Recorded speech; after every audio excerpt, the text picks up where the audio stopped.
Good morning. Ngasi irai numit ko irai numit ki card ki message hape teng minner se irai numit aham pada number ko number se 71 dai re aduga color dana sky blue gumba kai gumba mana season abi we ko adu card ahum ka tang thoke ko nuti gi lo thopo dana card number 1 card number 2 and card number 3 ko ahum du dagi ama khan bira se ko number 1 consider natraga number 2 consider natraga number 3 consider haibado adugi matung da ngasi gi oina timing afaba se kai kai lege haibado adu du masrei ma'am da haijara ge ko sile ko first card second card third card ahamba ani suba ahum suba se leira ko ahamba khan bangai number 1 khan bangai yenga se ko number 1 se ngasi gi oina di phai ko hadi relationship haida imung manung gi oina hara se thabak inkhang gi hara so thabak taga hara ga su pot yon ba khot pa ma leira ga su ko pot sit pa paisa chang ba khot pa maina su oigani aduga amana amu se leise relationship ta kai da hara imung manung sinana leiba hadi paisa nang sa changak pa lak pa khot pa mai taro pi ko hadi amna positive oiba card oina lai ko hamba gi se ko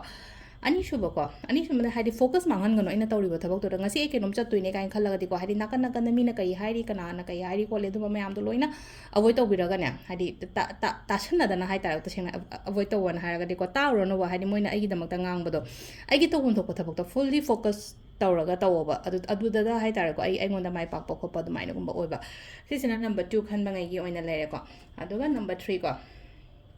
number 3 se ko kitang thawai gumba kai gumba nuai ta ba khota ba dum disappointment ha sine ko aina khalamba poto oirak ta ba khota ba dumai gumba khra lai adu dun haidi adu to sira kaina khanba time yaw ko ne to ya de ko adu gi poto to ya de ko ha ba de haidi sometime loi thado chakra sira to sira natra give up tawra sira khola sira ha ba ye adu gi wakhan khra lak pa yai ko adu duna sida kamaina to ga dam na amuka try to go haidi ko hotna ba se ha sine ko ahamba da yadraga hadi tokthokadrane hadi akhona pekham thamada pekha se hadi ahamba thavda pass tawdre tadi aido todrane like tamba du nate ba hadi amuka su try to ba amuka mathang tha matam dana mana traga mathang to matam ngasi to matam da mai pak trena khala se hayeng to matam da ingon da khatang da di hai tar ngasi ga hayeng noma gi lak pani na ngasi to da ngasi se result se fruitful oidre na khala ta ga ti mathang numita try to bi ko mai taroga sisina koi card ki message le ko timing se iPad mari ga minute kun mapan dagi na mapan makai phawum le ko yuk se ko adagi mo tramathoi ga minute tramathoi dena 12 ga minute yang kai ma toi phawum le ko adagi mo pung mari ga minute train thoi dena pung manga ga minute yang kai ni thoi phawum le re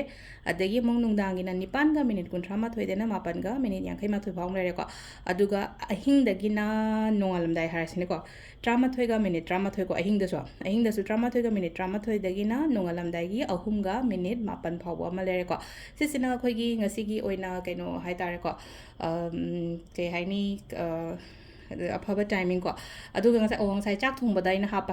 hai ho ba ka bo sia ko hari ke no numit se ko irai numit se gi ka tang hapa yai ko khoina chak thungba ko matam da adu du ma le ko du se le ko ngasi gi oina card reading se ma'am thank you